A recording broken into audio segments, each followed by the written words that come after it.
Assalamualaikum warahmatullahi wabarakatuh. Bismillahirrahmanirrahim. Alhamdulillahi rabbil alamin.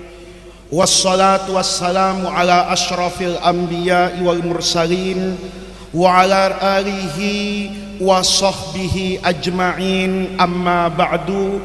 Segenap para alim ulama yang saya muliakan, para habaib, para kiai, para guru, para tokoh masyarakat, saya mohon maaf tidak menyebut nama beliau satu persatu, tetapi tidak mengurangi rasa hormat dan ta'zim kita kepada guru-guru kita, kepada para habaib dzurriyyah Rasulullah sallallahu alaihi wasallam. Bapak Ibu, hadirin hadirat sekalian yang berbahagia, saya tadi Habib Ali agak terlambat datang ke sini karena saya merasa kesulitan untuk masuk ke sini. Begitu banyak orang di luar, mobil itu parkirannya luar biasa. Hati saya itu bertanya, ini orang-orang ada apa ya berkumpul? Rasanya calon gubernur ndak ada, calon presiden sudah selesai, dikasih duit juga enggak. Kalau saya naik mimbar di sini, kan niatnya belum tentu benar ini. Boleh jadi karena disiarkan di Mabawi TV, lumayan saya ceramah di luar Batang, menambah follower saya. Boleh jadi Habib Ali ini ketua Lazisnu, mungkin pulang saya dianggap orang yang fisabilillah, bisa jadi dikasih amplop. Saya datang ke sini ini ndak hebat-hebat amat, ndak bersih-bersih amat hati saya. Tapi orang-orang yang dijemur di luar itu saya bertanya dalam hati saya, apa yang menggerakkan mereka? Saya kemarin di Jawa Tengah, Habib, dibikinin maulid, ya kalau bahasa anak sekarang sadis juga. Disuruh ceramah 2:30 siang, dipakein tarup, Tegalnya sudah nggak hujan 1 bulan. Itu saya masuk, saya berpikir nih, kalau ceramah lama-lama jadi roti saya keluarnya ini. Kenapa? Panasnya luar biasa. Saya yang mau ceramah, yang diundang itu rada-rada ya agak-agak males juga mau ceramah itu. Tapi orang yang duduk itu tenang, di tengah teriknya matahari mereka duduk. Saya tanya, ini sirnya apa? Rahasianya apa? Ini kan tadi saya lihat di YouTube, itu kan dari pagi loh di sini. Ada yang datang mungkin dari jam 7. Ada yang nginep. Ya, boleh jadi yang nginep itu untuk ongkos ke sini. Itu nabungnya 3 bulan mungkin. Saya bertanya, apa sih rahasianya? Tadi sambil jalan itu, saya ingat dengan guru saya dulu waktu ngaji Sahih Muslim. Di Sahih Muslim itu Rasulullah sallallahu alaihi wasallam bersabda, innal imana la ya'rizu ahlahu ilal Madinah. Ini hadis sering dipakai sama bos travel nih, ya, supaya orang rajin umroh ziarah Madinah. Hadisnya ini, padahal hadis ini itu dimaknai oleh guru-guru saya itu dengan makna yang dalam. Kata Rasulullah, iman itu yang bersemayam di dalam hati setiap mukmin itu layak rizu ahlahu, pasti mendorong, memberikan spirit kepada hati orang yang dipenuhi dengan iman ilal Madinah, itu kangen sama kota Madinah. Dulu Profesor Muhammad Said Ramadan Buti itu bilang, kalau bicara Madinah sebagai kota, udaranya dengan Jakarta tidak ada yang beda. tanahnya sama min haitsul ardi. Kalau dilihat dari tanahnya ya sama, airnya sama, udaranya sama, debunya sama. Kenapa orang yang beriman itu kok kangennya sama Madinah? Itu kata Al-Qadi Iyad di syarah Sahih Muslim itu, innal iman memang begini awalan wa akhiran.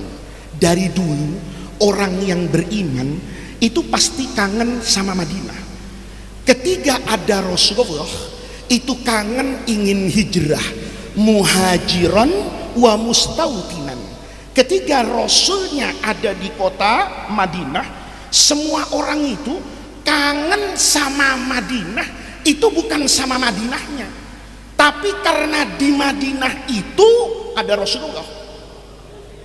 Kalau dulu Rasulullah ke Penjaringan, Masya Allah, ya, kemudian wafat di Penjaringan, jadi kota suci ini, ya. Jadi kota suci itu bukan karena Jakarta utaranya, karena di tanah itu Madinah, dommal jasada, kata Sayyid Muhammad bin Ali Al-Maliki, dia menyimpan jasad.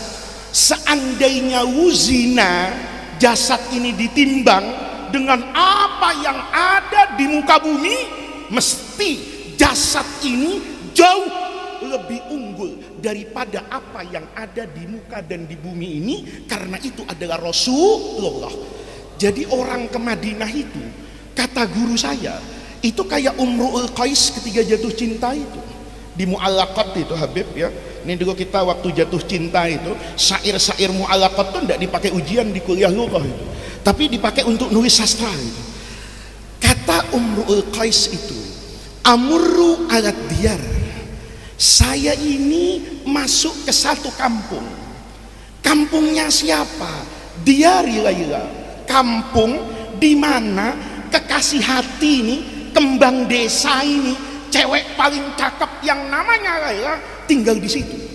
Karena amurru alat diyari Laila, uqabbil dzal jidar wa dzal jidar. Semua di kampung itu jadi cakep karena yang kita lihat ini kampungnya Laila. Saya dulu jadi santri begitu, Habib. Kan pesantren itu pisah antara yang laki sama yang putri. Kalau ngelihat bajunya anak putri yang jauh lagi dijemur di sana, itu kayak kekasih hati manggil-manggil itu. Padahal cuma ngelihat bajunya. Amurru alat diyari Laila, uqabbilu dzal jidar wa dzal jidar. Saya ciumi semua yang ada di kampung itu. Ada pintu saya cium, ada pohon kelapa saya peluk. Itu bahasa balaghahnya.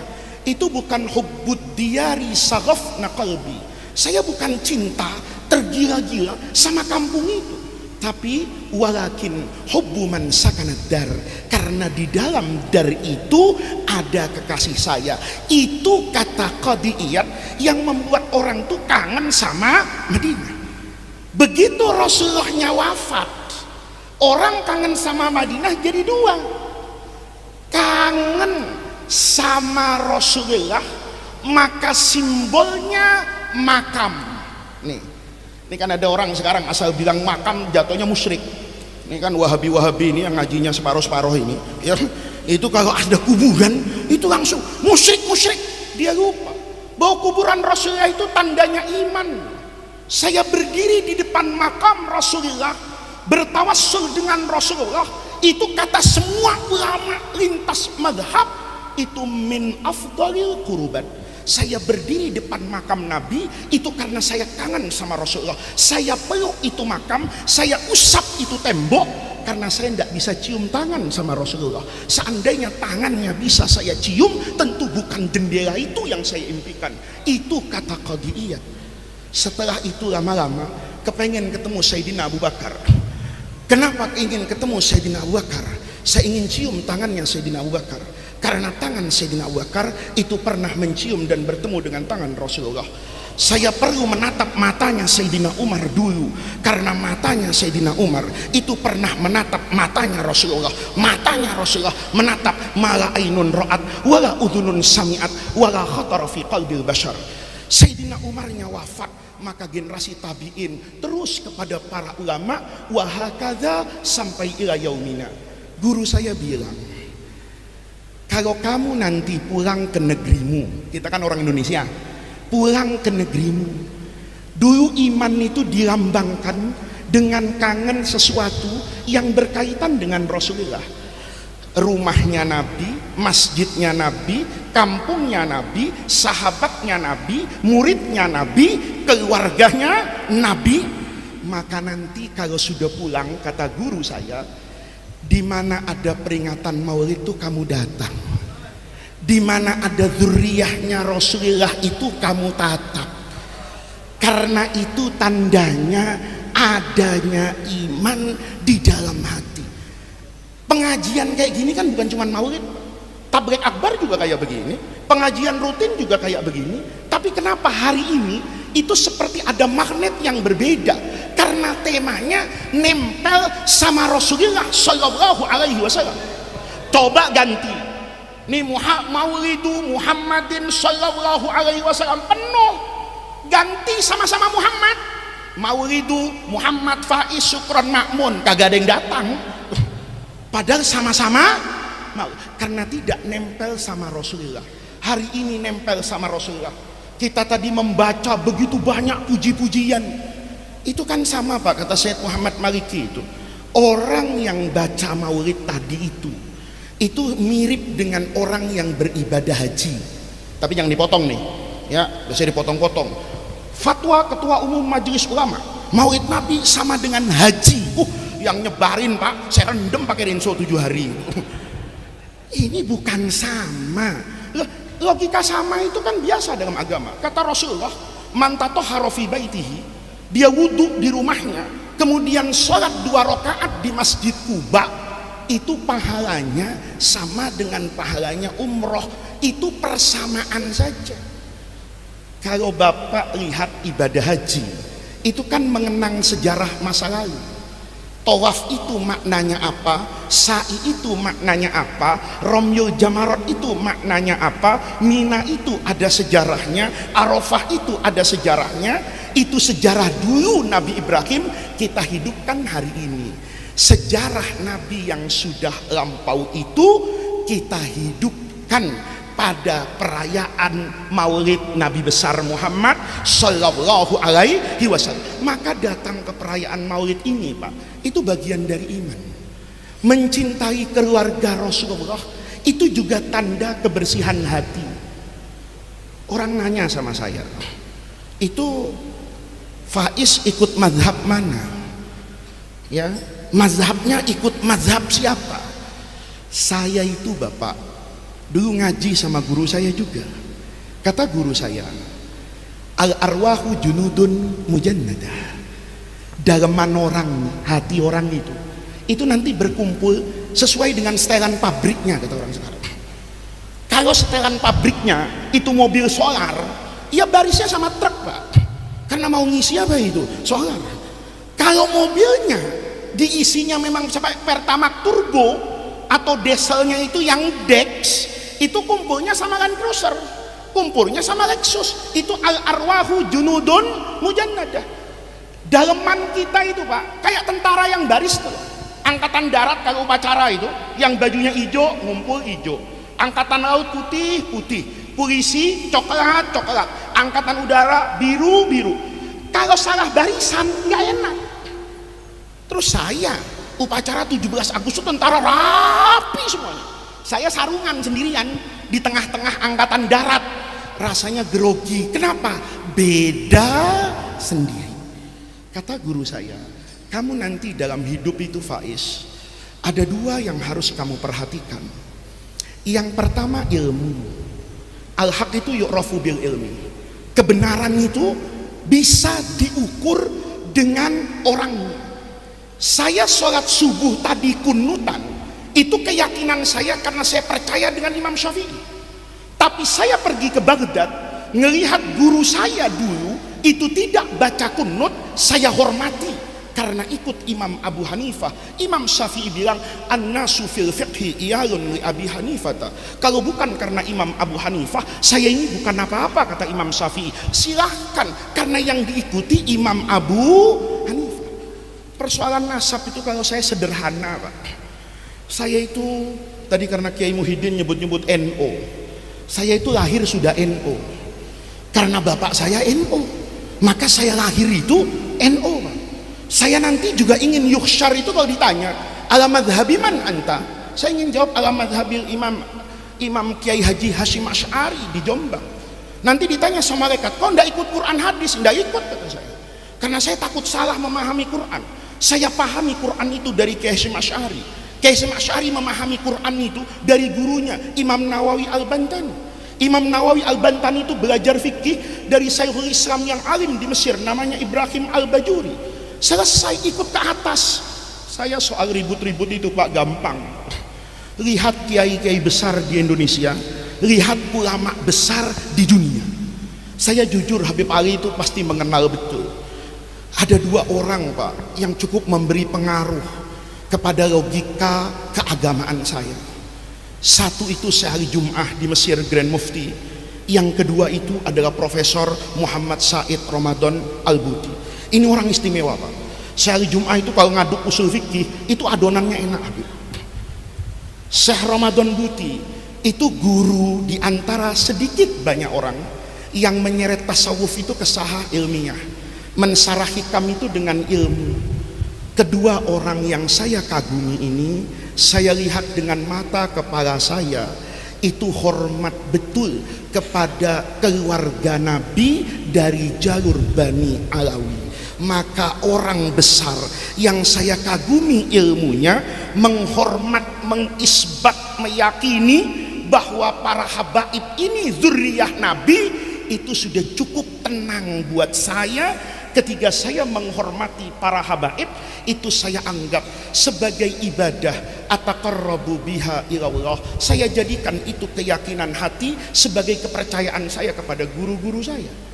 Di Indonesia Bapak tinggal lihat semua pemangku pesantren besar di Jawa Barat, di Jawa Tengah, di Jawa Timur, itu gudangnya Ahlus Sunnah wal Jamaah.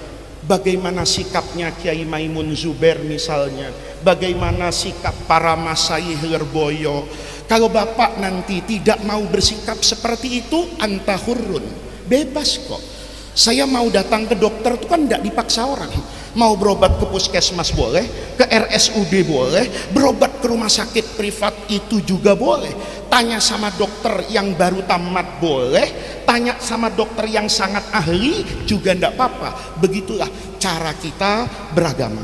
Ini maaf, sudah lebih 2 menit, rasanya pesannya sudah cukup. Mudah-mudahan kita yang berkumpul di Masjid Luar Batang ini dalam perayaan Maulid nanti dikumpulkan bersama Rasulullah Shallallahu Alaihi Wasallam di dalam rahmat dan ridho Allah fil firdausil a'la. Mudah-mudahan Allah jadikan jam'ana hadza jam'an marhuma wa tafarruqana min ba'dihi tafarruqan maksuma. Mudah-mudahan hadirnya kita di majlis yang baik ini menjadi tawassul dan wasilah dari kita agar kita semua terjaga dari paham-paham yang menyimpang dari tradisi guru-guru kita. Mudah-mudahan kita diberikan sabat ala tariqah yang diridhoi oleh Allah, tariqah yang ditempuh oleh aslafuna, guru-guru kita min ahlil ilmi wal wara. Terima kasih atas kesempatan yang diberikan, mohon maaf atas segala kekurangannya. Wallahul muwaffiq ila aqwamit thariq. Wassalamualaikum warahmatullahi wabarakatuh.